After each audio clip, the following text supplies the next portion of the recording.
হাইলাকান্দিতে ভয়াবহ সড়ক দুর্ঘটনা, এক পঞ্চায়েত কর্মীর মৃত্যু হয়েছে। হাইলাকান্দি জেলার ৬ নম্বর জাতীয় সড়কের বাগমারা বাইপাসে ভয়াবহ দুর্ঘটনাটি ঘটে। দুর্ঘটনায় পঞ্চায়েত ও গ্রামোন্নয়ন বিভাগের কর্মী শুভ্রজিৎ দে চৌধুরীর মৃত্যু হয়। এ নিয়ে বিস্তারিত জানবো, ফোন লাইনে রয়েছেন আমাদের প্রতিনিধি অমিতাভ শর্মা। অমিতাভ, কি কারণে ঘটলো এই দুর্ঘটনা, কি জানা যাচ্ছে? হ্যাঁ রূপা, গতকাল রাত আনুমানিক 10টায় শুভ্রজিৎ দে চৌধুরী নিজের কাজ কাম শেষ করে ওনার পঞ্চায়েত ও গ্রাম উন্নয়ন অফিস থেকে বাড়ি ফিরছিলেন। বাড়ি হচ্ছে কালীনগরে।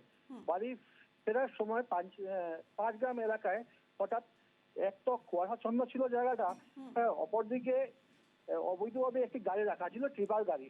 তাও পার্কিং লাইটটা জ্বালানো ছিল না। উনি নিয়ন্ত্রণ হারিয়ে গাড়ির পিছনে গিয়ে ধাক্কা মারেন। ধাক্কা মারার সঙ্গে সঙ্গে একদম সেন্সলেস হয়ে মাটিতে লুটিয়ে পড়েন।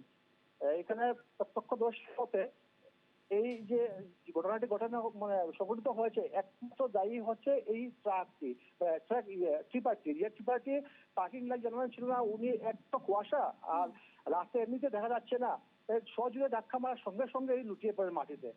স্থানীয়রা ওনাকে উদ্ধার করে শিলচর মেডিকেল কলেজে পাঠানোর পর রাতে উনি মারা যান। রাত প্রায় 2টার সময় উনি মারা যান। ওনার বাসা হচ্ছে কালীনগরে। অর্থাৎ কুয়াশার জন্য প্রাথমিকভাবে মনে করা হচ্ছে এই দুর্ঘটনাটি ঘটেছে। ধন্যবাদ তোমাকে অমিতাভ।